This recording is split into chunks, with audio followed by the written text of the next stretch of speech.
Ito yung luto sa bangus na gustong gusto ko talaga mga kaimbento. Huwag natin basta iprito lang ang ating mga bangus. Gawin nating mas healthy. Ang isang bangus ay kakasya sa buong pamilya o diva. Alam nyo naman sa Pinas, napakahirap ng buhay. Kaya yung isang pirasong bangus, hindi yan kalakihan. Gawin nating healthy at pagkasyahin natin sa isang buong pamilya.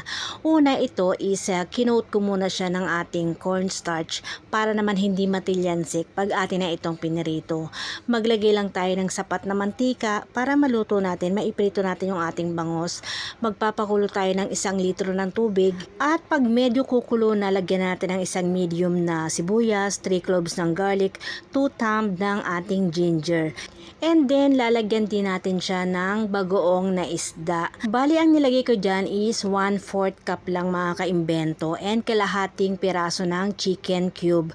And then, ang ating paminta naman is 1/2 teaspoon lang. And ayan, napainit na natin yung mantika.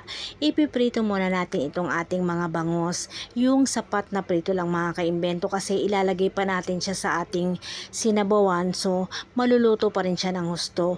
Kaya naman natin piniprito is para hindi siya maggutay-gutay mamaya pag atin na itong pinakuluan. And then, ito naman maglalagay tayo ng asin. Yung asin naman is depende na sa inyong panlasa. And habang inaantay natin kumulo is ilagay na natin ang ating kalabasa. 1 piraso lang yan na medyo mahilab-hilab na kalabasa. Hiniwa ko lang din ng pa-cubes para madali siyang maluto. And then ito na yung ating bangus na naiprito. Hindi ko na ilalagay yan sa isang plato. Hindi ko na siya isa-set aside. Idediretso ko na siya sa ating pinakukuloang sabaw o diva para wala nang masyadong kalat. Ganon din naman yun, ilalagay din natin dun sa pinakukuloan nating sabaw. Maganda, idiretso na siya dun para nandiyan na yung talagang lasa niya. Ganyan lang ang gagawin nating mga nanay. Pagkapiraso lang ang isda, kailangan mag-isip tayo ng paraan kung paano magkakasya sa isang buong pamilya. And then, nilagay ko na yung maraming okra kasi mahilig talaga kami sa okra. Wala akong siling mahaba kaya siling labuyo na lang yung aking inilagay. Pag ayaw nyo naman ng maanghang, pwede namang alisin nyo na yung siling labuyo. And then, iyan yung maraming alugbati.